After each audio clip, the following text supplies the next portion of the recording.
rakyat dapat apa? Rakyat tidak dapat apa-apa, gitu loh. Itu yang kemudian mau kita koreksi, gitu loh, bahwa ini salah. Dalam membangun demokrasi ekonomi dan demokrasi politik kita salah. Demokrasi kehilangan sosionya, kehilangan aspek keracyatannya, gitu loh. Prima berdiri untuk mengkoreksi ya dua konsensus yang sudah dilanggar, satu proklamasi, yang kedua reformasi, gitu.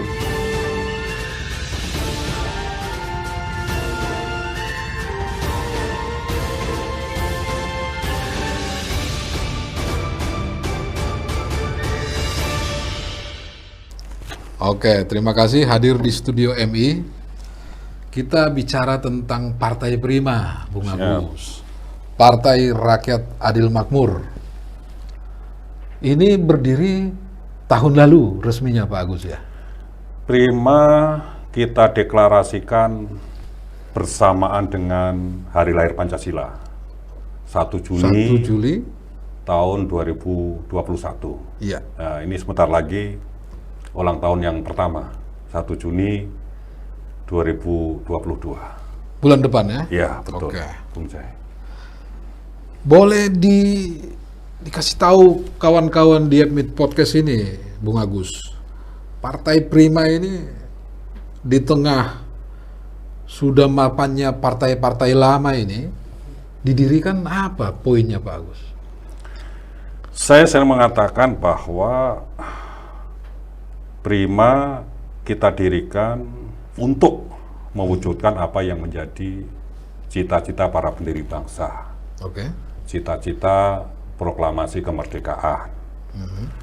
Nah, proklamasi kemerdekaan itu sering disampaikan oleh Bung Karno, ya, bahwa revolusinya namanya revolusi nasional demokratis. Ya? Ya, Nasdem. Ya. Nasdem. Nasional demokratis. Nasional itu artinya Indonesia harus bebas dari cengkeraman kolonialisme, imperialisme, kapitalisme. Demokrasi itu artinya Indonesia harus bebas dari sisa-sisa feodalisme, gitu loh. Itu sebagai prasyarat untuk membangun Indonesia yang adil makmur. Oke. Jadi kira-kira cita-cita Prima adalah mewujudkan Indonesia yang berdaulat, yang mandiri, yang berkepribadian, untuk mewujudkan masyarakat yang adil makmur. Menjadi pertanyaan, Bung Agus, apakah adil itu bisa diwujudkan? Bukankah itu utopia? Itu cita-cita dan saya pikir bisa diwujudkan. Bisa ya? Bisa diwujudkan ya. Walaupun definisi keadilan itu banyak versi. Oke. Ya. Tetapi kan kita berbicara dalam konteks keadilan ekonomi dan keadilan politik. Keadilan ekonomi sendiri sebetulnya sudah ditegaskan ya di dalam pasal 33 Undang-Undang Dasar 45. Oke. Jelas gitu loh, itu keadilan ekonomi. Apa keadilan ekonomi itu? Bahwa sumber daya ya yang kita miliki itu harus digunakan untuk sebesar-besarnya kemakmuran rakyat, bukan untuk segelintir orang, bukan untuk kepentingan swasta, tapi untuk sebesar-besarnya rakyat. Keadilan ekonominya di situ. Artinya rakyatlah yang harus menjadi prioritas ya bagi negara untuk diadilkan, untuk dimakmurkan. Apakah partai yang ada sekarang tidak bisa mewujudkan itu? Apakah itu sudah terwujud? Atau sebaliknya, Bung Agus? Sekarang begini, ada beberapa indikator misalnya ya, indikator partai-partai politik yang ada di parlemen, bagaimana mereka membuat satu regulasi, satu undang-undang. Baru-baru ini aja misalnya kita mendapatkan 2 undang-undang yang itu menjadikan Indonesia terguncang. Satu adalah Undang-Undang Minerba, yang kira-kira hanya menguntungkan beberapa pengusaha batu bara, ya, dan disahkan pada saat pandemi. Yang kedua adalah Undang-Undang Omnibus Law, yang itu menimbulkan gelombang reaksi, aksi massa yang sangat keras gitu loh.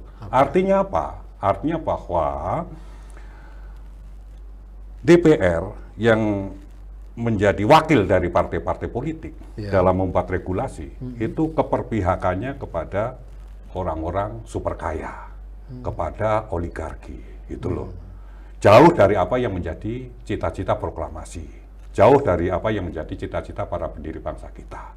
Nah, karena ada situasi objektif seperti itu, kita melihat bahwa ini tidak benar, ini tidak adil, ini melanggar falsafah dan dasar negara Pancasila. Ya. Ya kan? Makanya kemudian kami para aktivis pergerakan ya, anak-anak 98, anak-anak tahun 90-an gitu loh, itu melihat bahwa Indonesia butuh perubahan. Dan perubahan itu hanya bisa dipimpin oleh partai politik. Dan disitulah kemudian yang menjadi motivasi kita untuk mewujudkan cita-cita proklamasi yang kemudian dikudeta oleh oligarki ini membutuhkan satu kepemimpinan, satu kekuatan baru, satu partai baru untuk membuat satu perubahan. Perubahan apa? Menuju Indonesia yang berdikari, adil dan makmur. Prima mengusung program itu. Kita menolak sistem liberal kapitalistik yang menghasilkan oligarki, melahirkan oligarki, ya, dan kita ingin mewujudkan Indonesia menjadi Indonesia yang adil dan makmur. Kemakmuran harus dinikmati oleh seluruh bangsa Indonesia. Indonesia semua untuk semua, bukan untuk segelintir orang super kaya. Oke. Begitu, Bung Jai. Untuk bisa mewujudkan itu berarti Prima harus lolos, ya toh? Prima harus menang, tidak hanya sekedar lolos. Prima harus menang. Menang itu artinya Prima harus bisa duduk di parlemen. Di parlemen. Ya, Prima harus memimpin kekuasaan-kekuasaan eksekutif. Oke. Dan itu bukan pekerjaan yang mudah di saat kemudian Indonesia dikuasai oleh orang-orang super kaya yang menjadikan uang sebagai sumber daya politik. Oke. Untuk bisa sampai ke masuk dalam sistem itu, Bung Agus, apa modal Prima yang ada sekarang? Prima memiliki cita-cita politik. Oke. Ya, cita-cita politik menjadikan Indonesia yang adil dan makmur itu adalah spirit. Ya. Oke. Spirit kita adalah itu. Nah, cita-cita politik itu kan harus diwujudkan. Oke. Ya, cara mewujudnya kan melalui perjuangan. Dan Prima akan berjuang ya sebagai partai politik untuk mewujudkan itu. Untuk kepengurusan di tingkat daerah sekarang ada berapa? Memang kemudian begini, Bung Jai, di Indonesia itu walaupun sudah berubah ya Iya. dari kediktatoran Orde Baru ke reformasi, ya, tetapi tendensi politik ya yang terjadi sekarang ini itu adalah membatasi partisipasi politik rakyat Ya. melalui undang-undang. Bayangkan untuk mendirikan partai politik, Ya. rakyat harus melalui screening Kumham. Iya. Ya, setelah memiliki badan hukum yang disahkan Kumham, untuk menjadi peserta pemilu harus melalui screening KPU yang sangat berat. Iya. Gitu loh. Setelah lolos dari KPU pun, ya dengan syarat-syarat yang berat itu, untuk bisa duduk di parlemen, kita juga di screening lagi lewat parliamentary threshold 4%. 4%. Iya. Belum nanti kalau kita mau mencalonkan presiden harus 20%. Iya. Atau 25% jumlah suara dari partai politik, gabungan partai politik itu. Iya. Ini persoalan yang sangat berat dan memang tidak mudah. Oke. Tapi apapun gitu loh, karena kita sudah niat, sudah memiliki semangat yang bulat, Iya. kita harus mampu melewati proses politik seperti itu. Dan kita sudah menyiapkan itu, dan bulan Agustus itu mulai pendaftaran partai politik dan kita siap untuk mengikuti proses verifikasi sesuai dengan undang-undang yang berlaku. Baik. Jadi untuk saat ini yang dimiliki Prima ini, apakah sudah ada optimisme untuk lolos di tingkat KPU dulu, Bung Agus? Ya, jadi di KPU itu kan syaratnya 100% provinsi, Oke. ya, 75% kabupaten atau kota, Ya. ya kan, terus kemudian 50% kecamatan plus, ya kan, jumlah penduduk yang ada di kecamatan itu. Ya. Sampai ke tingkatan kecamatan kita sudah clear sesuai dengan Oh. undang-undang yang berlaku. Kita tinggal melengkapi KTA dan KTP ya yang menjadi syarat dari undang-undang itu. Dan ini masih ada waktu dan kami yakin, kami optimis, kami bisa melaksanakan itu. Jadi untuk administratif bisa ditembus. Kita sudah siap. Oke, baik Pak Agus. Sebagai partai baru yang mau mewujudkan keadilan dan kemakmuran, sementara saya baca di Prima itu tidak ada orang kaya, tidak ada tokoh nasional, apa gitu loh yang dimiliki Prima Pak Agus, selain semangat yang tadi itu. Jadi Prima ini lahir dari rahimnya rakyat biasa. Oke. Prima adalah partainya rakyat biasa. Oke. Nah, Prima berjuang untuk memenangkan Pancasila. Pancasila itu apa? Pancasila itu adalah keadilan dan kemakmuran. Iya. Ya, kalau sekarang ini ya tren politik yang ada di Indonesia, terutama dalam membangun partai-partai politik itu cenderung oligarkis, feodalistik, ya, top down, ya. Kita ya Prima yang dimotori oleh aktivis-aktivis pergerakan itu memiliki konsepsi bahwa untuk membuat satu perubahan, rakyatlah yang harus kemudian membangun alat politiknya sendiri, gitu loh. Maka kemudian konsepsi kita membangun partai itu dari bawah dengan konsep gotong royong. Kita menawarkan program kita, ya kan, kemudian rakyat ikut, gitu loh. Kemudian rakyat duduk di struktur, kemudian rakyat inilah yang bekerja membesarkan partai, bekerja menjadikan partai memenuhi syarat sebagai peserta pemilu. Kita tidak punya sumber daya uang, tapi kita punya kekuatan, yaitu kekuatan rakyat biasa.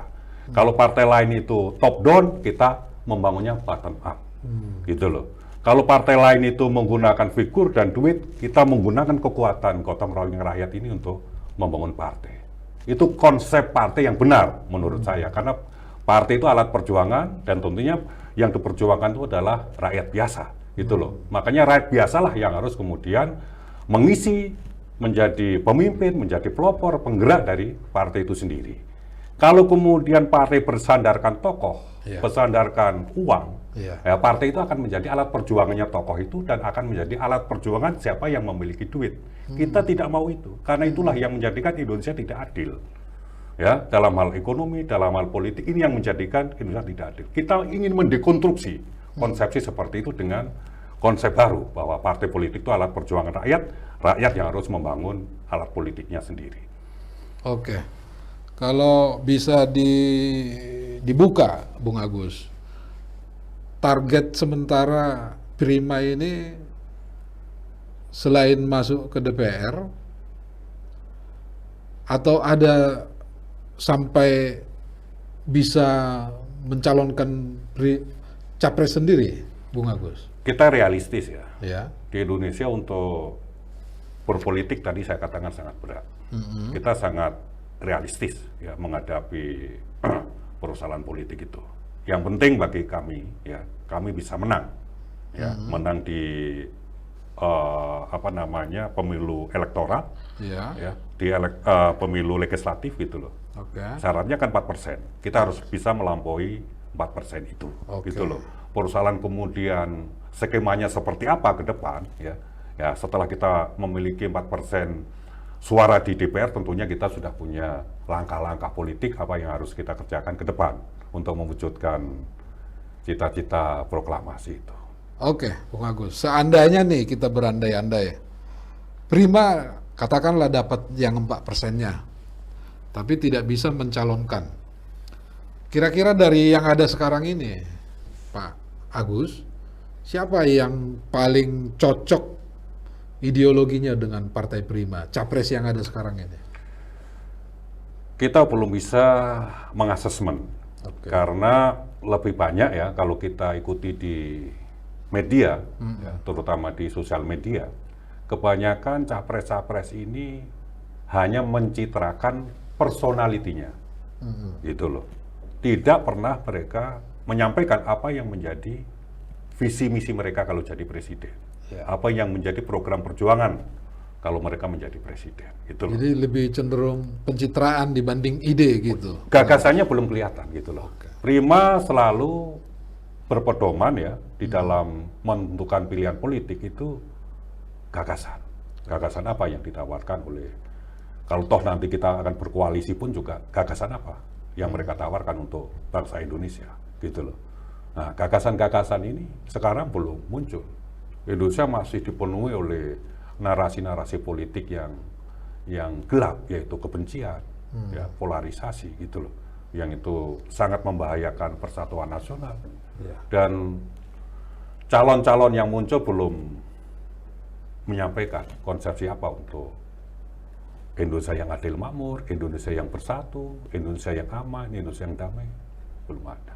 Kecuali mencitrakan bahwa mereka merakyat, mereka secara gagasan. Jadi kita belum bisa menentukan karena basis materialnya belum ada gitu loh. Kita mau menentukan milih siapa orang gagasan juga belum muncul sampai sekarang. Oke. Artinya bisa jadi nanti Prima seandainya lolos menjadi oposan begitu, Pak Bung Agus? Itu nantilah ya, itu nanti. Yang penting sekarang ini yang sedang disiapkan oleh Prima, kita bisa menjadi peserta pemilu. Setelah kita menjadi peserta pemilu, kita menang pemilu, gitu loh. Tentunya dalam kompetisi Pilpres nanti ya kita akan bikin blocking, tapi basisnya ya gagasan itu. Bukan hanya si A baik, si B baik, itu sangat subjektif dan sangat absurd kalau kemudian kita hanya menilai tokoh itu dari sisi-sisi seperti itu gitu. Baik. Untuk kadernya sendiri Bung Agus, untuk calegnya di tingkat 1 dan 2, apakah ada pendidikan politik yang dikasih Partai Prima supaya betul-betul kalau terpilih bisa mengemban misi dan visi Prima gitu, Bung Agus? Ya, kita akan seperti itu. Jadi salah satu hal yang penting nanti walaupun itu belum diputuskan secara organisasional, tetapi saya ya sebagai ketua umum itu berharap bahwa pejabat teras partai, pimpinan-pimpinan partai itu lebih baik tidak mencalonkan diri menjadi calon legislatif. Oh gitu. Ya, pengurus inti. Ya, mereka mengurus partai, mereka mengurus bagaimana partai bisa mewujudkan cita-citanya melalui fraksi yang ada di parlemen gitu loh. Yang kedua, kita menginginkan bahwa caleg-caleg kita itu berasal dari kehendak rakyat. Jadi nanti pimpinan-pimpinan partai di tingkat kota itu akan membuat fair gathering atau rapat-rapat di basis-basis rakyat gitu loh. Kita akan meminta rakyat untuk mencalonkan siapa yang akan menjadi calon anggota legislatif di daerahnya masing-masing sesuai dengan kehendak masyarakat itu sendiri. Jadi nggak ditentukan dari atas gitu Pak? Nanti partai tinggal kemudian menyelesaikan secara administrasi apa yang menjadi keinginan dari masyarakat itu. Itulah konsep membangun partai dengan gotong royong, membangun partai dari bawah. Bukan kemudian dari atas kita menawarkan, ya kan, oh ini calon dari Prima gitu loh. Silakan Anda memilih. Rakyat tidak mengenal mereka, gitu loh. Kemudian supaya memilih mereka menggunakan uang, money politik segala macam gitu loh. Itu jauh dari prinsip-prinsip demokrasi yang sehat, demokrasi yang berkeadilan seperti yang tadi Bung Jai tanyakan, bisa adil nggak gitu loh. Salah satu bentuk bagaimana kita membangun keadilan politik ya, silakan rakyat mencalonkan gitu loh, sesuai dengan apa yang mereka kendaki, mereka kenal, visi misinya orang itu, calonkan di Prima, nanti Prima akan seleksi gitu loh. Nah, Prima akan kasih komitmen kalau Anda mau maju dari Partai Prima, tentunya inilah program yang harus diperjuangkan. Nah, perjuangan itu bukan untuk kepentingan Prima, bukan untuk kepentingan individu caleg itu, tapi itu untuk kepentingan rakyat yang memilih mereka itu. Gitu loh. Kita ingin mengkoreksi demokrasi liberal kapitalistik ini menjadi demokrasi kerakyatan ya, sesuai dengan apa yang menjadi cita-cita proklamasi, cita-cita para pendiri bangsa gitu loh. Karena sekarang ini sudah jauh sekali gitu loh. Jauh sekali. Ini sudah terjadi terjadi pembelokan ya. Cita-cita proklamasi itu hanya segelintir orang yang bisa menikmati kebahagiaan, bisa menguasai sumber daya. Kita menginginkan semua rakyat ini bahagia. Semua rakyat ini bisa bekerja. Semua rakyat ini kita wajibkan untuk sekolah sampai di perguruan tinggi. Semua rakyat ini bisa menikmati layanan kesehatan yang mudah dan murah. Gitu. Kita ingin seperti itu. Dan hanya rakyatlah yang bisa mengubah itu lewat partainya sendiri, yaitu Partai Rakyat Adil Makmur, Prima. Oke.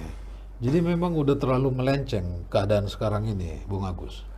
Saya pikir begini, Bung Jai, kita ini kan punya dua konsensus ya, walaupun kita nggak sadar. Pertama, konsensus kita mendirikan Indonesia itu melalui proklamasi. Ya. Itu konsensus pertama. Indonesia kita dirikan itu melalui proklamasi kemerdekaan 17 Agustus 45, ya kan?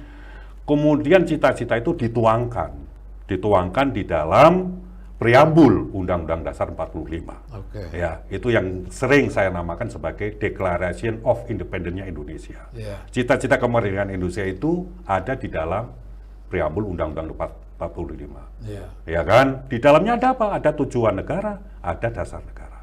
Ya kan? Nah, Undang-Undang Dasar 45 itu adalah implementasi dari atau penjabaran dari preambul itu. Ya. Itu intinya adalah Indonesia yang berdikari, Indonesia yang berkepribadian, Indonesia yang adil makmur gitu loh. Oke. Ya kan?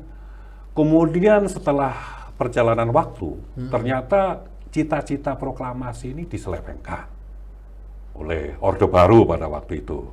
Kemudian muncul gugatan dari rakyat dalam bentuk gerakan, yaitu Gerakan 98. Iya. Muncul konsensus yang kedua, yaitu reformasi. Iya. Reformasi itu yang dikehendaki oleh rakyat apa sebetulnya?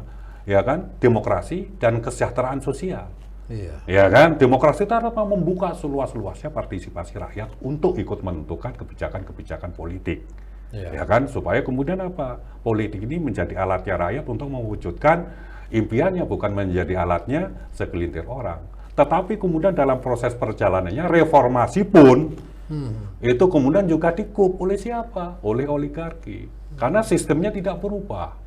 Hakikat sistemnya tidak berubah. Sistem tetap sistem liberal kapitalistik.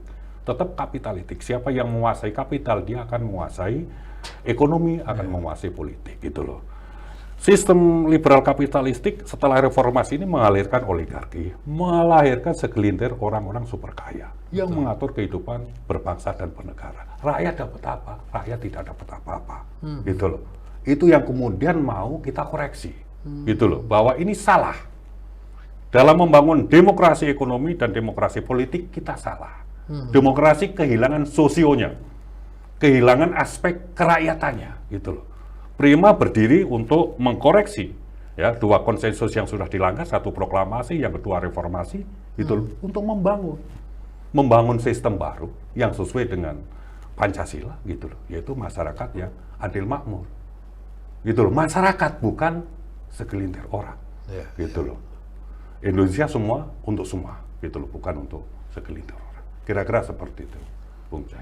Jadi yang paling bertanggung jawab di dalam keadaan sekarang ini partai atau apa, Pak Agus? Dalam demokrasi ya unsur pokoknya tetap partai politik. Makanya kita membangun partai, gitu loh. Kalau ada jalan lain tentu kita akan memilih jalan yang lain. Tapi kita memilih jalan partai politik. Artinya kita masih berharap ya lewat jalan demokrasi ini kita bisa membuat satu perubahan, walaupun perubahan itu sangat berat.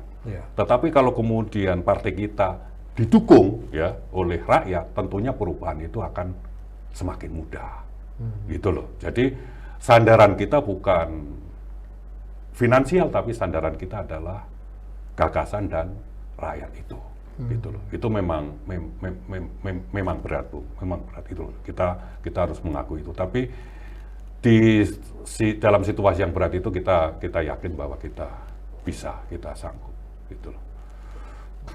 Oke.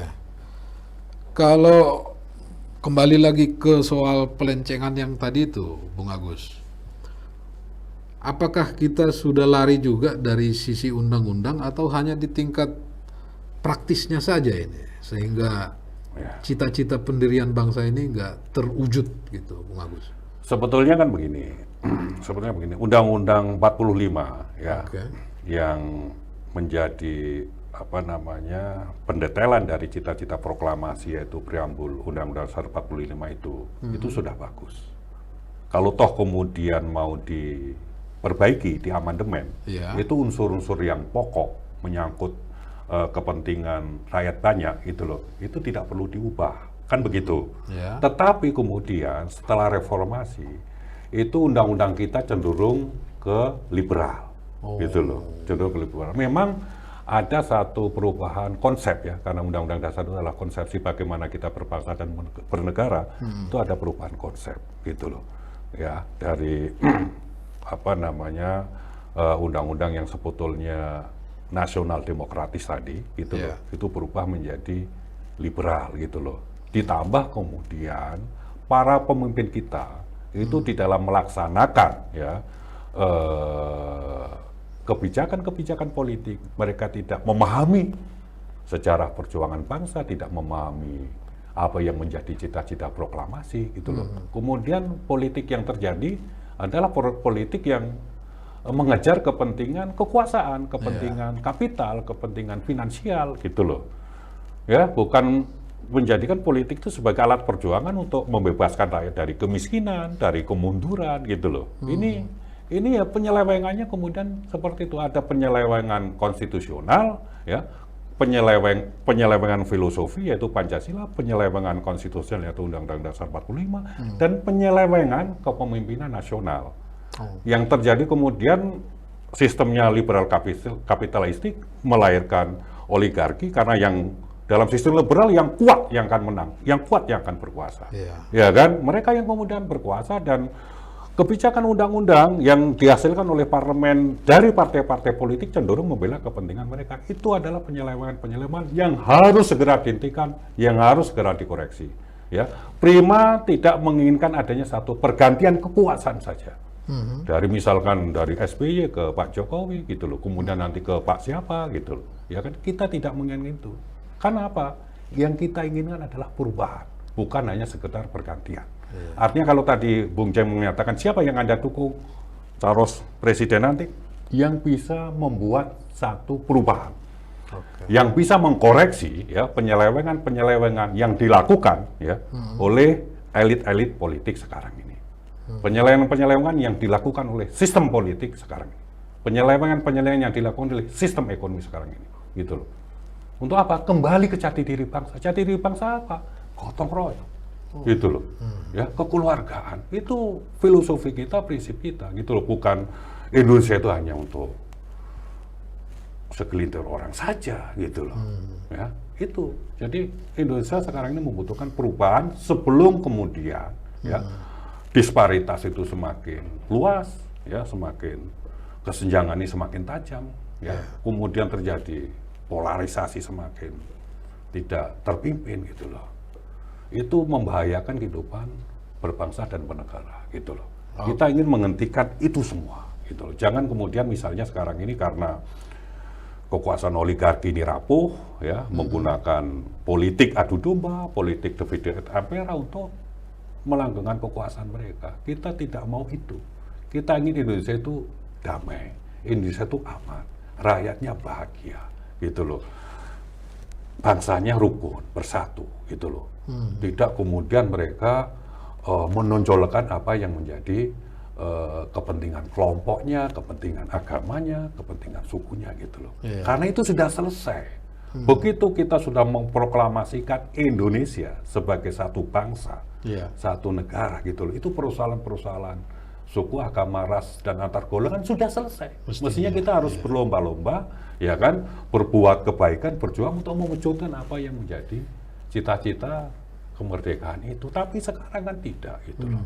Sekarang orang kembali ke situasi sebelum kemerdekaan, gitu loh. Ya kan, politik golongan yang ditonjolkan, politik agama yang ditonjolkan, gitu loh. Ya, politik kelompok yang ditonjolkan, gitu loh. Itu menyalahi konsensus yang tadi saya katakan. Gitu loh. Kita harus keluar dari situasi seperti itu. Kita bisa keluar kalau kemudian, ya kan, demokrasi ini adil, ekonominya memakmurkan, dan hukum tegak, tidak boleh tebang pilih. Kan begitu. Demokrasi itu kan dasarnya hukum. Siapapun kalau itu melanggar hukum, gitu loh, itu harus ditindak secara hukum. Bukan ini yang mengkritisi pemerintah yang ditindak secara hukum, yang mendukung pemerintah walaupun salah tidak ditindak, itu juga tidak boleh, gitu loh. Demokrasi akan tegak kalau hukum tegak. Baik, itu saya lihat begitu idealnya cita-cita Prima ini, begitu ingin mengembalikan bangsa ini kepada cita-cita kemerdekaan awal itu. Ya. Nah, seperti apa Bung Agus sebagai ketua menerjemahkan itu ke semua pengurus di daerah? Setiap kita sebetulnya kan begini, Prima ini kan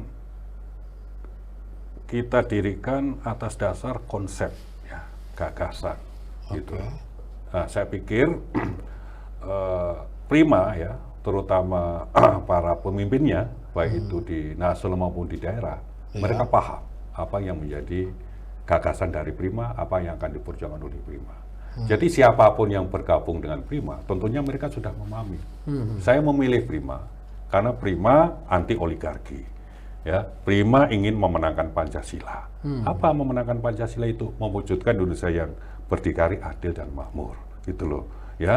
Prima adalah partainya rakyat biasa. Jadi mereka menyadari bahwa Prima milik mereka, bukan milik ketua umumnya atau bukan milik Bohir, gitu loh, atau milik para oligarki atau milik para pemilik sumber daya, enggak, gitu loh. Prima adalah milik mereka. Jadi sebelum mereka masuk Prima, mereka sudah menyadari bahwa konsep dari Partai Prima itu adalah memperjuangkan gagasan, ya, yaitu cita-cita proklamasi yang sekarang sedang diselewengkan oleh partai-partai politik, oleh elit-elit politik bangsa kita. Tentunya mereka juga tahu resikonya. Prima tidak ada uang dan mereka harus mengeluarkan uang, gitu loh, ya kan? Dan mereka memahami bahwa situasi sekarang itu hampir mirip situasinya seperti sebelum kita merdeka, gitu loh. Karena apa? Sebelum merdeka Indonesia dikuasai VOC. Apa bedanya kalau kemudian sekarang ini oligarki itu, gitu loh, ya, sebagai VOC yang baru, gitu loh. Artinya kita butuh proklamasi kemerdekaan kembali, gitu loh. Dan itulah saya pikir eksponen Prima sudah sangat menyadari itu. Ya, mereka memiliki modal bahwa masuk Prima itu berarti mereka siap berjuang dengan segala resikonya, dengan segala konsekuensinya, dan mereka siap untuk memimpin adanya perubahan, gitu loh. Saya pikir clear, ya, clear di dalam internal Prima sendiri. Cuman gagasan ini kalau hanya sebatas di Prima itu juga tidak akan berarti apa-apa. Maka gagasan ini harus dikampanyekan, ya, ke seluruh rakyat Indonesia. Gitu loh, suara perubahan ini harus dikampanyekan ke seluruh rakyat Indonesia. Menggunakan apa? Menggunakan alat-alat yang tersedia sekarang ini. Apa saja? Yaitu baik media, sosial media maupun media-media massa yang lain, gitu loh. Kita harus menggunakan itu untuk apa? Menyampaikan gagasan-gagasan indah ini, ya, gagasan-gagasan yang baik ini ke seluruh rakyat, agar rakyat memahami persoalan bangsa ini apa, bagaimana, gitu loh, menyelesaikan persoalan itu, dan mereka tahu bagaimana cara berjuang yang benar, gitu loh. Nah, Prima harus menyampaikan kabar baik ini ke seluruh rakyat. Oke, Bung Agus, ini luar biasa ini Partai Prima ini. Dan saya pikir partai-partai yang ada sekarang juga awalnya seperti itu, ya, cita-citanya.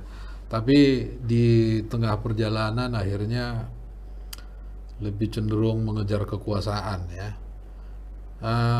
Sebagai aktivis 98 yang merobohkan Orde Baru, Bung Agus ini sudah sangat matang ini di dunia perjuangan ini. Mungkin ada kristalisasi yang mau disampaikan kepada masyarakat sekaligus kepada pengurus partai.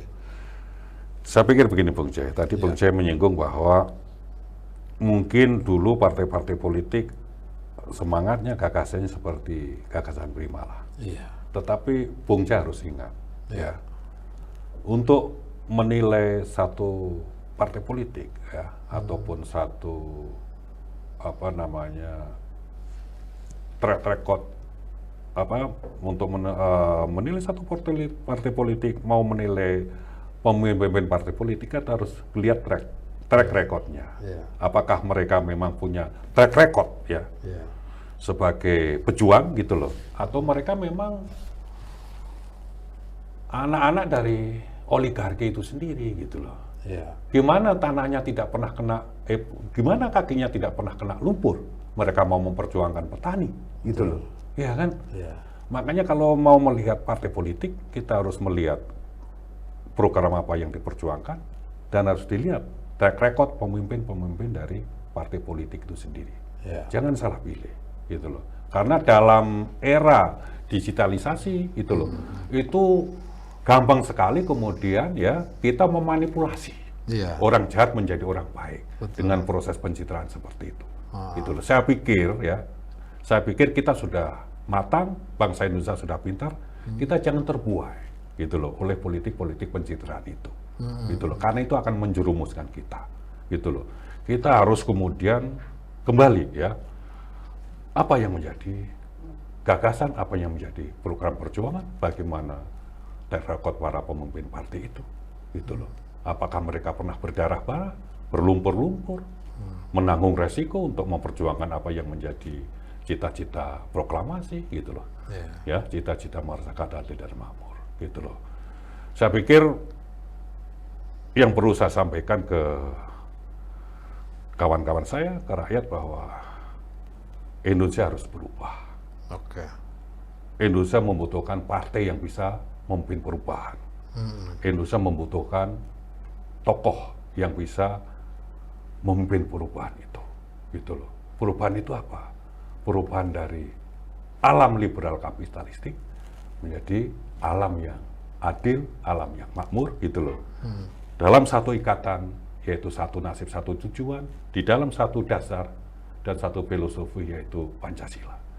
Indonesia kalau mau selamat, ya harus kembali ke filosofi dan dasar negaranya, jati dirinya, yaitu Pancasila. Kita harus memenangkan Pancasila supaya Indonesia bisa bangkit, bisa menjadi bangsa yang setara dengan bangsa-bangsa lain dan tidak terus-menerus menjadi bangsa follower karena kita mampu. Indonesia adalah negara kaya, tergantung sistemnya, tergantung pemimpinnya. Kalau pemimpinnya hebat, sistemnya baik, Indonesia akan pasti menjadi negara superpower melebihi negara-negara yang lain karena semua ada di negeri Nusantara itu. Saya pikir itu, Bung Jai. Baik. Ini pertanyaan agak ini ke pribadi Bung Agus nih. Setelah 98 berjuang menembangkan Orde Baru, Pak Agus itu ngapain aja? Kenapa nggak jadi komisaris di perusahaan-perusahaan gitu? Ngapain aja sih? Kok sampai sekarang dari dulu aktivis terus gitu? Saya memilih jalan ini sudah lama. Saya orang desa, ya kan, anak petani gitu loh. Tapi keluarga saya semua sekolah. Dan tentunya kan harapan orang tua itu anaknya sekolah itu supaya mapan secara ekonomi kan begitu. Tetapi kemudian setelah saya kuliah ya melihat banyak persoalan ya masyarakat, persoalan bangsa ini, kemudian saya memilih jalan bahwa saya harus berjuang ya mengubah situasi bangsa yang kurang baik ini menjadi baik. Ya, saya kemudian menjadi aktivis. Ya kan, jadi aktivis saja itu tidak cukup kalau tidak punya alat politik. Dia tidak memiliki kekuatan politik. Maka kemudian kita membangun alat politik, membangun partai politik. Ya kan, dan saya sejak 98 ya, setelah 98 saya masih konsisten. Bagaimana kemudian rakyat ya, kaum pergerakan ini itu memiliki alat politiknya sendiri. Makanya saya tidak kemana-mana. Ya, saya tetap kemudian berjuang di dalam organisasi saya, partai politik saya, gitu loh. Kemudian setelah menjelang pemilu 2004 ini, kemudian kita melegalkan, menformalkan, karena kita menganggap bahwa syarat-syarat ini sudah cukup dan situasinya sekarang. Ya, kalau tidak sekarang, gitu loh. Ini tentunya sudah generasi berikutnya yang akan memimpin perubahan ini, gitu loh. Ini adalah battle bagi kaum pergerakan, bagi kami, gitu loh. Dan kami akan berjuang habis-habisan untuk bisa membuat satu perubahan dengan cara kita memenangkan pemilu dalam pemilu 2024. Kalau toh pemilu itu dilaksanakan besok pagi, kita juga siap. Pemilu ditunda, kita juga siap. Kalau toh tidak ada pemilu pun, ya kita juga siap untuk memimpin perubahan ini. Saya pikir itu, Bung Jai. Baik, ini pertanyaan terakhir nih, Bung Agus. Sebagai orang yang konsisten mengamati pemerintahan. Boleh dikasih gambaran sedikit, Bung Agus?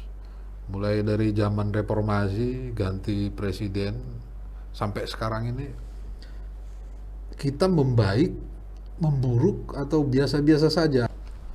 Beberapa waktu yang lalu, itu Sekretariat Negara, ya kan, Ya.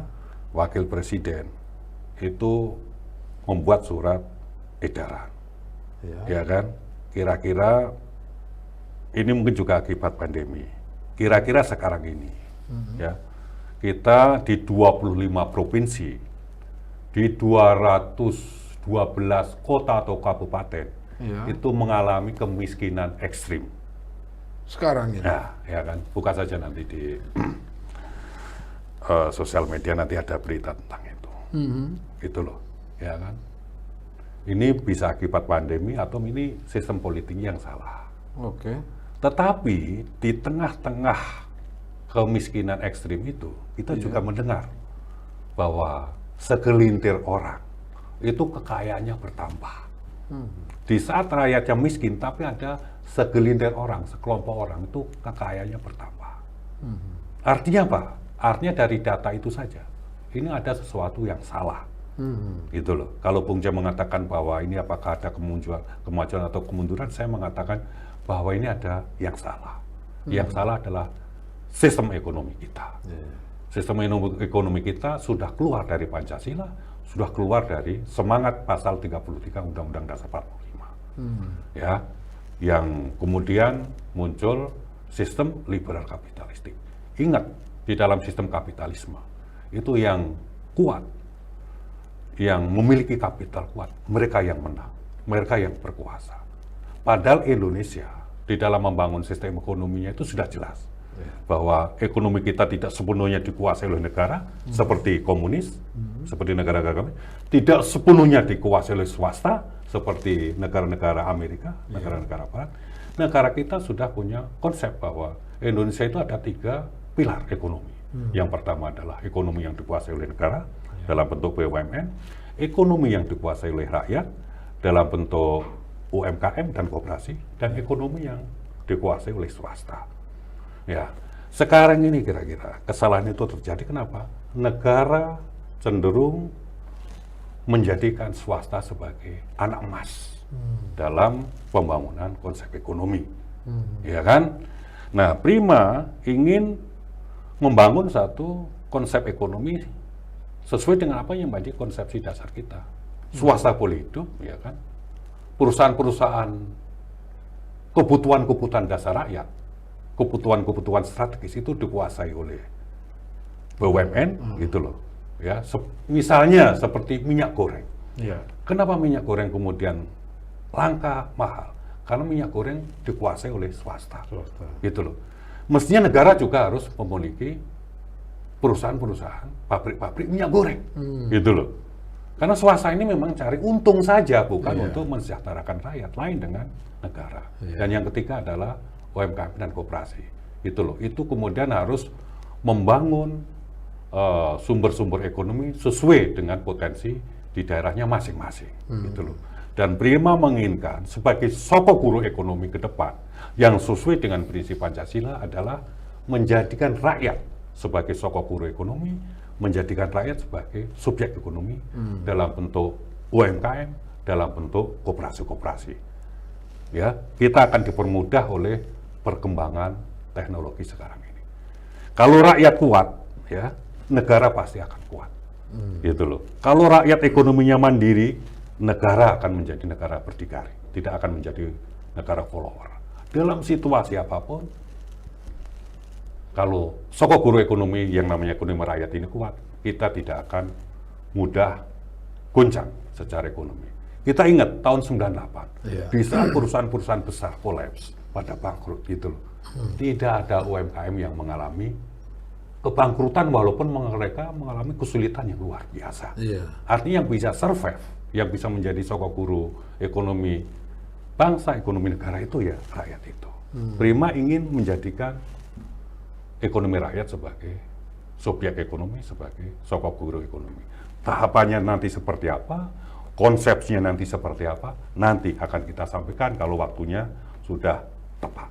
Oh gitu. Begitu, Bung Cai. Ya. Jadi ada yang disimpan dulu ini. Ada yang disimpan dulu. Kita nunggu proses verifikasi KPU dulu. Kalau kita sudah lolos menjadi partai peserta pemilu, kita akan sampaikan bagaimana gagasan besar kita, skemanya seperti apa, roadmap-nya seperti apa, tahapannya seperti apa, nanti akan kita sampaikan melalui manifesto. Yang jelas, kita ingin mengubah bangsa ini tanpa kekerasan, tanpa darah. Gitu loh. Saya pikir seperti itu. Yang penting Indonesia menjadi bangsa yang besar, bangsa yang adil makmur, bangsa yang sejahtera, dan Indonesia menjadi mercusuar dunia, seperti apa yang menjadi cita-cita para pendiri bangsa kita. Saya pikir seperti itu, Bung Cai. Baik, luar biasa Pak Agus. Semoga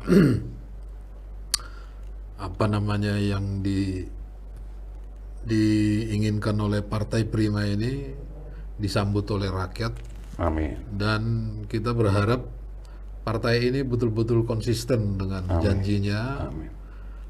Tidak seperti yang lalu-lalu. Amin. Setelah dapat kekuasaan lupa rakyat. Ya, kekuasaan harus menjadi alat untuk membebaskan rakyat dari kemiskinan, membebaskan bangsa dari kemunduran. Itulah fungsi kekuasaan. Saya pikir itu, Bung Cai. Baik, terima kasih Bung Agus. Ya. Terima kasih, Bung Cai. Sukses dan sehat selalu. Terima kasih. Oke.